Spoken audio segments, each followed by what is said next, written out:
네, 북한 문제를 중심으로 이번 주 외교안보 뉴스를 심층 분석하는 북한 리포트 시간입니다. 오늘도 한평정책연구소 왕선택 글로벌 외교센터장 나오셨습니다. 어서 오십시오. 네, 안녕하세요. 이번 주에 좀 주목할 만한 게 러시아의 비행기가 VIP용 비행기가 북한을 찾은 걸로 확인됐어요. 이게 전승절에는 국방장관이 다녀가기도 하지 그렇죠. 않았습니까? 그것 때문에 좀 연결이 되는 거 아니냐라고 분석을 하는 것 같은데 어떻습니까? 네, 저도 그렇게 생각을 합니다. 이번에 북한을 방문했다고 하는 그 비행기는 네. 러시아 군 소속, 국방부 소속의 이제 여객기입니다. 네. 기종은 일류신 62로 지금 파악이 되고 있고요. 이 기종은 한 좌석이 한 180명 정도 탈 수 있는 그 정도 규모의 중대형, 중형보다는 좀 크겠죠. 네. 그 정도 비행기고, 뭐 혹시 기억나실지 모르지만 김정은 위원장의 전용기가 네. 그 바로 이 기종입니다. 같은 기종입니다. 예전에 참매라 그래서 예. 이제 한번 유명하게 이제 언론에 많이 부각된 적이 있죠.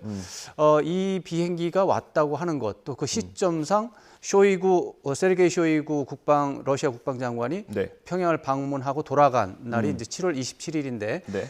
닷새 만에 8월 1일 날 평양을 왔다고 하는 거거든요.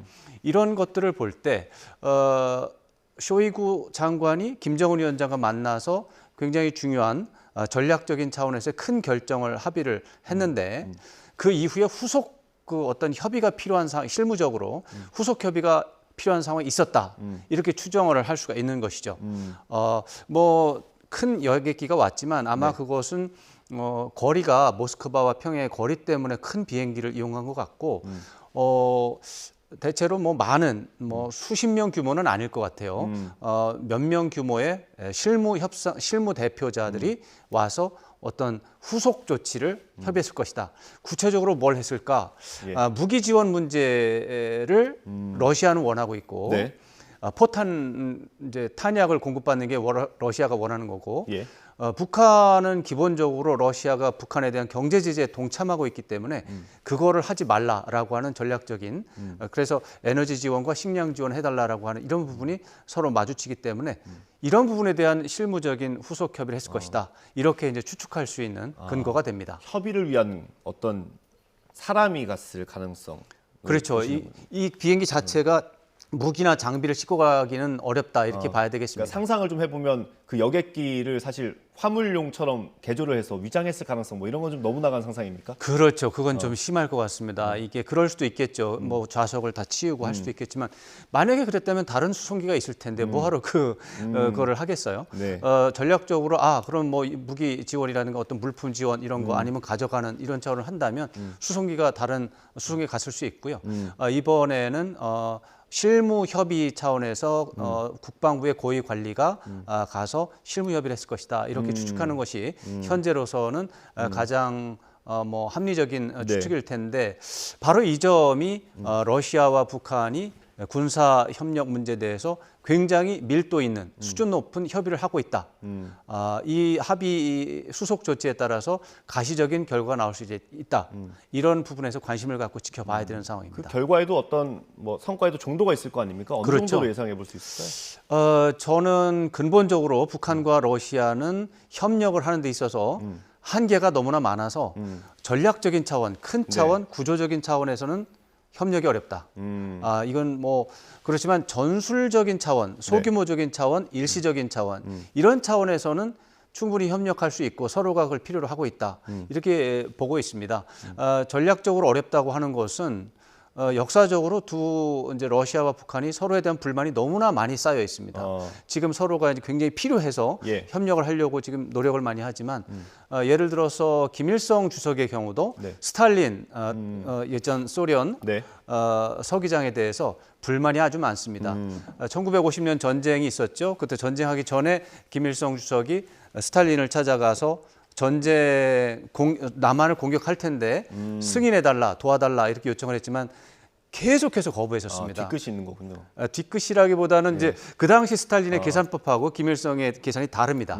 스탈린의 계산은 김일성이 남한을 쳐들어가면 미국이 참전할 거고 그러면 소련은 또 또 미국하고 싸워야 되고 미국하고 싸우면 소련은 질 가능성도 크고 그거는 부담된다. 그러니까 싸우지 말고 그냥 가만히 있어라. 이게 이제 그 당시 스탈린의 어떤 전략적인 기조였는데 네. 그때 김일성 주석이 실망을 많이 했습니다. 그리고 전쟁이 끝나고 나서 이제 전후 복구 사업을 해야 되는데 네. 모스크바에 가서 돈을 좀 달라고 했죠. 전후 복구 사업은 돈이 필요하지 않습니까? 돈을 달라고 했는데 무상 지원을 요구했는데 다 언제까지 갚아라 하고 다 그 문서에 그 예.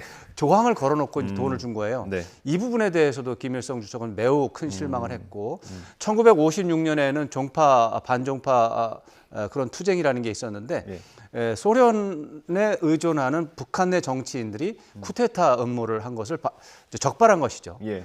그때 소련이 보여준 행동은 김일성에게 영원한 악감정을 만들어줬습니다. 네. 그 이후에 옐친 대통령도 북한 무시했죠. 김정일 위원장 무시했죠. 푸틴 대통령조차도 지난 10여 년 동안 북핵 문제 때문에 북한에 대한 경제 제재에 다 동의했습니다. 이 정도의 말씀을 드리면 북한이 러시아에 대해서는 도저히 신뢰할 수 없는 이제 이런 존재이기 때문에 이것을 넘어서기는 어렵다라고 저는 생각을 예. 하고요.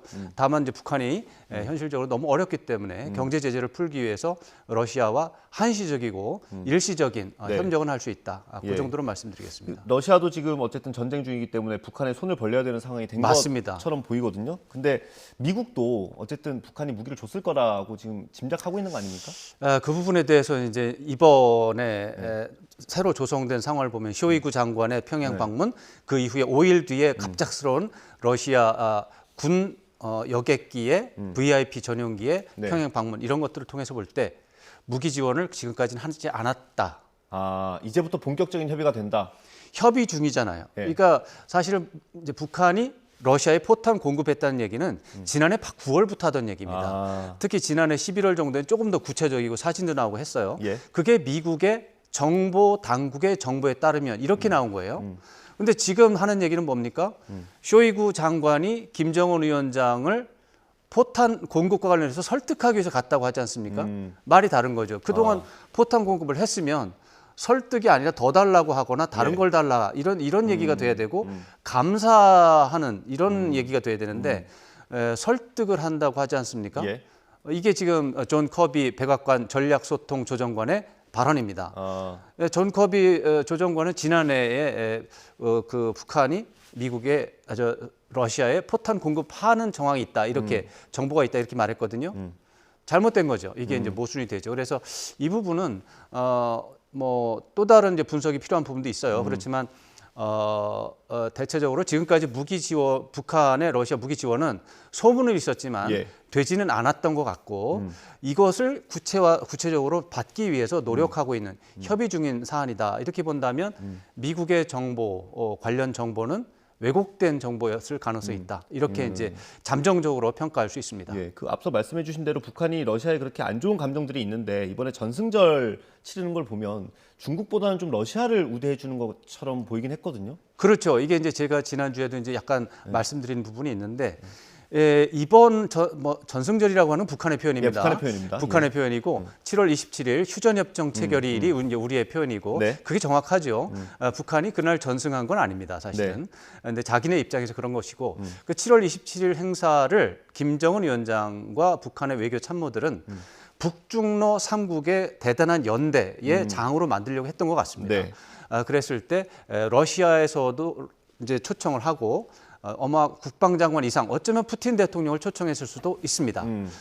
중국에 대해서도 국방장관이라든가 아니면 최소한 상무위원 중에 뭐 서열 3, 4위 이상 네. 아니면 시진핑 주석 본인 이런 사람들을 초청을 해서 북한과 중국과 러시아 3개국이 평양에 모여서 서로의 협력과 연대를 확인한다, 네. 과시한다 이런 이벤트를 준비했던 것 같습니다. 그러나 그런 부분에 대해서 러시아는 국방장관을 보냄으로써 어느 정도는 호응을 한 겁니다. 쇼이구 장관은 사실 올 수 없는데 온 겁니다. 지금 우크라이나 전쟁의 자리를 비우면 안 되죠. 네, 지휘관이고 네네. 그 러시아가 우크라이나를 지금 뭐 마음대로 하는 상황이 아닙니다. 지금 러시아도 엄청 공을 들였다고 봐야 되네요. 그렇죠. 그리고 이 쇼이구 장관 자체도 러시아에서 얼마 전에 저 뉴스에 많이 나왔지 않습니까? 예프게니 프리고진. 예. 예, 저 사병 집단의 우두머리 수장하고 지금 국내적으로 정쟁이 있어가지고 네. 결국에는 간신히 프리고진을 쫓아내는 방법을 사용했지만 여전히 프리고진 살아 있고요. 여전히 푸틴 대통령과 소통하고 있는 것으로 추정이 되고 있습니다. 네. 그러면은 쇼이구 장관도 국내 정치적으로 입지가 안전하진 않아요. 그런데 지금 사흘 동안 평양에 와서 딴 얘기한 거잖아요. 이러면 쇼이구 장관이나 푸틴 대통령도 굉장히 공을 들인 출장이었다 이렇게 보고 그러면 이제 김정은 위원장도 그 정도면 만족스럽습니다. 네. 근데 중국은 누가 왔나요? 상무위원이 와야 되는데 안 왔어요. 한 등급 아니면 두 등급 더 내려앉은 정치 국원이 중에 한 명이 온 겁니다. 이제 뭐 리흥중 상무위원회 전인대 상무위원회 예. 부위원장인데 예. 이제 시진핑 주석의 측근이라고 합니다. 예. 그래서 그 부분은 뭐 점수를 줄 수 있지만 서열이 너무 낮은 거예요. 협조 안 한 겁니다. 협조를 했다고 해도 소극적이고 예. 제한적으로 한 겁니다.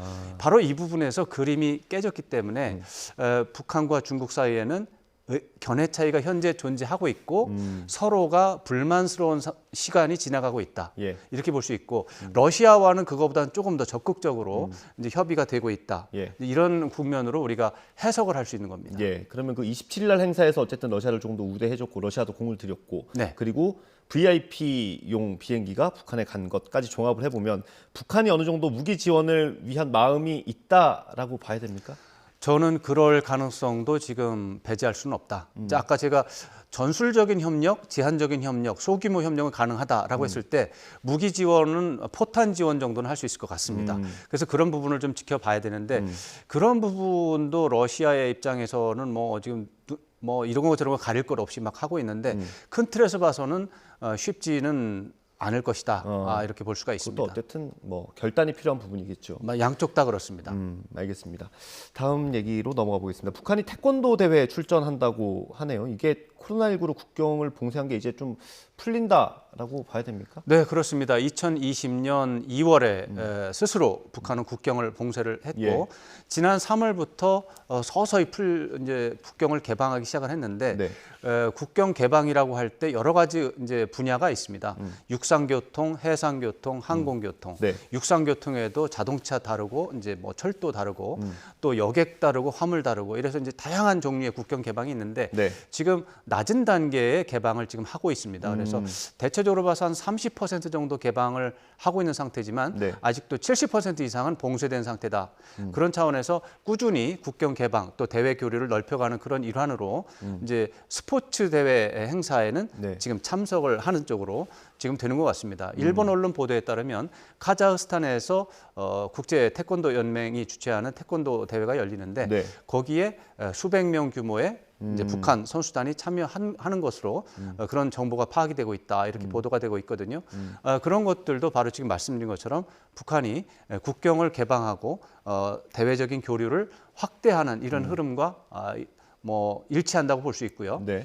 또 9월에는 중국 항저우에서 아시안 게임이 열립니다. 이제 거기에도 북한이 참석을 할 것으로 봅니다. 그게 아마 기점이 돼서 국경 개방이라고 하는 부분이 뭐 거의 뭐 지금 30% 열렸는데 네. 70% 이상으로 확대되지 않을까. 그렇게 되면 뭐 전면적으로 확대하는 이제 개방하는 것이 될 수가 있고, 예.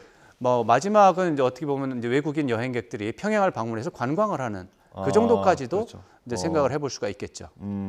이게 그 태권도 대회 가는 게 거의 코로나19 이후에 대규모 인원이 밖에 나가는 게 거의 처음인가 보죠? 처음이죠. 예, 아, 그렇습니까? 그래서 의미를 부여하는군요. 알겠습니다. 이게 북한이 국경을 개방하면 미국이 인도적인 지원을 할 수 있다라는 얘기도 했었는데 이거에 좀 의미를 부여할 수 있습니까? 북한이 이것도 신경을 썼다라고 봐야 됩니까? 이거는 이제 미국이 발언한 거기 때문에 이제 미국의 입장을 봐야 되고 북한은 이제 가만히 듣고 있는 입장이죠. 미국의 이제 유엔 주재 대사 네. 린다 토마스 그린필드 대사가 계신데 예. 이제 그분이 언론과의 인터뷰에서 발언을 했어요. 이런 발언을 이제 항상 이제 주의 깊게 보는 이유 중에 하나는 안 해도 되는 발언인가, 했어야 되는 발언인가, 했어야 되는데 뺐는가 이런 식으로 이제 예. 접근하는 거죠.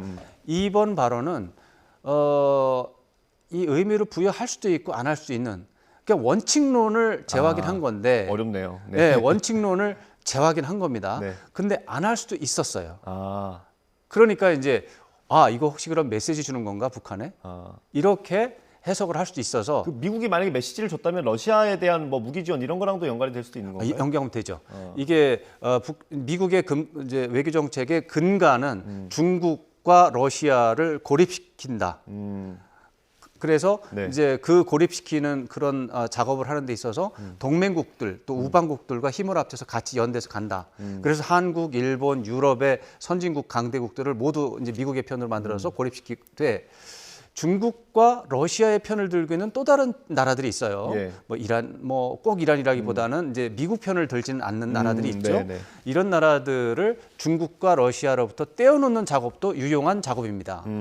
그런 차원에서 북한이 가능하다면 중국과 러시아에 밀착하는 것보다는 어느 정도 떨어지는 게 좋겠죠. 미국 입장에서는. 그렇다면 미국도 북한과 대화할 용의가 있고 네. 지원할 용의가 있다는 걸 계속 던져놓는다면 예. 북한의 대외 정책, 특히 중국과 러시아와 밀착해서 미국과 맞서겠다라고 하는 외교 전략에 어느 정도 교란은 줄 수 있지 않습니까? 그런 차원에서 원칙론, 미국에서는 뭐 손해볼 거 없잖아요. 원칙론을 재확인한 거니까. 그렇지만은 안 해도 되는 발언을 했다라고 하고 메시지를 준 거라면 아마 북한은 굉장히 지금 따지고 있을 겁니다. 이게 왜 이 발언을 했을까? 대화를 했을 때 뭔가 좀 제재 해제하는데 뭔가 의지가 있다는 것인가? 그러면 대화를 할 수도 있는가? 네네네. 이런 검토를 할 수 있는 상황이 되고 그러면 이제 러시아와의 관계, 지금 조금 아까 말씀드릴 때 중국하고 지금 분명히 견해 차이가 있다라는 네. 게 지금 이제 해석할 수 있는 부분이 있어요. 그랬을 때 북한 입장에서는 러시아와의 협력을 이제 밀착하는 모습을 보이고 네. 미국과도 대화를 할 수 있다라는 시그널을 주고 일본과도 이제 내밀하게 소통하는 것처럼 보인다면 중국을 끌어들이는데 유리하지 않겠습니까? 북한 입장에서. 그렇죠. 북한 외교의 목표를 달성하기 위해서는 중국이 경제 제재를 풀어야 되는 결단을 내려야 되는데 예. 아직은 그렇게 안 하고 있단 말이에요. 그럴 때 러시아와 협력 강화하고 일본과 내밀히 소통하고 미국에 대해서도 대화 가능성을 보여준다면 그러면 중국이 쪽에서 본다면 그건 좀 불편하지. 우리가 좀 손해 보더라도 북한하고 협력 관계를 좀 일단은 해놓는 게 낫겠다. 이게 그러한 고려가 절충이 된 게 이번에 중국의 대표가 정치 국원이 간 그 정도로 안 갈 수도 없고 상무위원을 보낼 수도 없고 네. 그 중간이 정치 국원이었던 것이죠. 그런 상황이 지금 이어지고 있고 달라지지 않고 있고 중국 쪽에서 나오는 메시지도 지난 일주일 동안 보면 네. 매우 그 냉정하고 불편한 그런 부분이 있습니다. 그렇습니까? 어렵네요. 여기를 땡기고 저기를 풀고 여기를 땡기기 위해서 저쪽을 땡긴다 뭐 이런 것 같은데. 과거에 북한이 그런 적이 있습니다. 네. 과거에 이제 북한이 1960년 정도까지는 네. 러시아 이제 그 당시에 소련의 어떻게 보면은 이제 보호를 받는 약소국이었는데 네. 어떤 이유 때문에 이제 소련에도 덤비고 중국에도 덤비는 상황이 됐어요.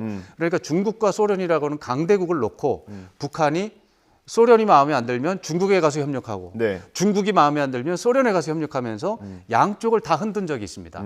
그래서 사실 북한 외교가 1957년, 58년에 대성공을 거둔 바가 있고 그게 북한이 소위 외치는 주체 사상의 예. 모티브가 됩니다. 그런 거에 대한 성공담을 바탕으로 해서 주체 사상이 1960년대 초반에 나오는 계기가 된 거죠.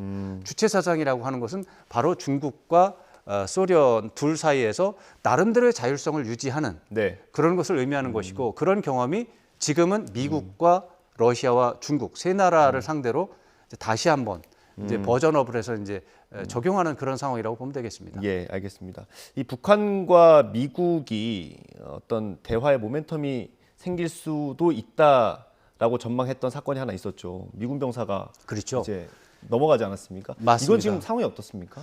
지금 이제 15일 조금 넘었으면 한 20일 가까이 되는 거죠. 그런데 그 사이에 진전이 있었습니다. 어떤 게 있었습니까? 그 이제 주한미군 병사가 갑자기 판문점에서 뛰어 넘어갔는데 그러니까 놀래가지고 미국 쪽에서 북한에 이게 어떻게 된 건지 좀 신병을 보호하고 있느냐, 건강하냐, 밥은 잘 먹고 있냐, 때리는 건 아니냐, 뭐 이런 식으로 좀 물어보고 네. 이런 거를 물어보는데 그동안 답이 없었어요. 일단은 답을 안 해요. 예. 뭐 구금하고 있는지 넘어져서 병원에 갔는지 이런 얘기를 안 하는 거죠. 그랬는데 처음으로 구금하고 있다라는 메시지를 보내왔다고 합니다. 그래서 이거는 이제 아무 말도 안 하고 가만히 있는 것보다는 이제 사인이 좋죠. 이것도 뭐 대화가 됐다라고 봐야 됩니까, 그럼? 약간의 예, 약간의 대화? 정말 초보적인 수준에서 이제 대화가 처음으로 한 건이 이루어진 건데 다만 이제 미국 당국의 입장에서 본다면 미국인 병사가 건강한지가 일단 가장 큰 걱정이죠. 네. 그리고 다시 이제 부당하게 넘어간 건 사실이니까 어떠한 대가를 지불하고서라도 이제 다시 석방을 시키는 노력을 좀 해야 될 텐데 현재로서는 건강하냐라는 질문을 했을 텐데 거기에 대한 답이 없다는 거죠. 예, 그 부분에 대해서는 이제 북한의 마음인 거죠. 대답을 할지 말지는. 예. 이제 그런 단계인데 일단은 구금하고 있다라는 사실을 알려준 것만 해도 나름대로의 성과라고 보고 이것은 이제 또 다른 면에서 분석이 필요한 건데 과거 미국인이 북한에 어떤 형식으로 넘어간 상태에서 이제 구금이 되거나 북한으로 넘어간 상태에서 두 가지 카테고리가 있는 거죠. 네. 군인이 넘어간 사례가 한 6건 정도 있었는데 예. 그 건들은 다 석방 교섭이 안 되고 예. 그냥 북한에 머물면서 끝까지 있다가 돌아가셨어요. 아. 예외는 한 명밖에 없었고요. 예.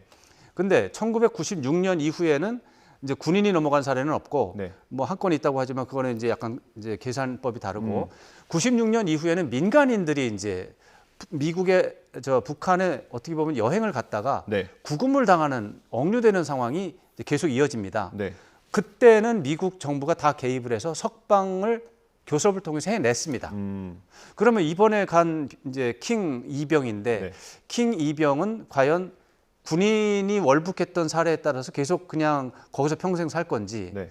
아니면 최근에 미국이 외교력을 협상을 통해서 석방을 한 사례에 속할지 봐야 되는데 그건 미국 외교 당국의 의지가 가장 중요한 변수라고 봅니다. 근데 이번에 보면 미국 외교 당국이 석방을 위해서 교섭을 하는 것으로 판단이 됩니다. 그렇다면 외교 협상을 통해서 킹 이병이 석방될 가능성이 있다. 일단 이렇게 좀 볼 수가 있겠습니다. 알겠습니다. 아주 작은 대화긴 하지만 일단 대화가 있었다는 점에 주목할 필요가 있겠고 앞으로도 대화가 이어질 수 있다는 점 전망을 해주셨습니다. 그렇습니다. 오늘 말씀 여기까지 듣겠습니다. 왕선택 센터장이었습니다. 감사합니다. 고맙습니다.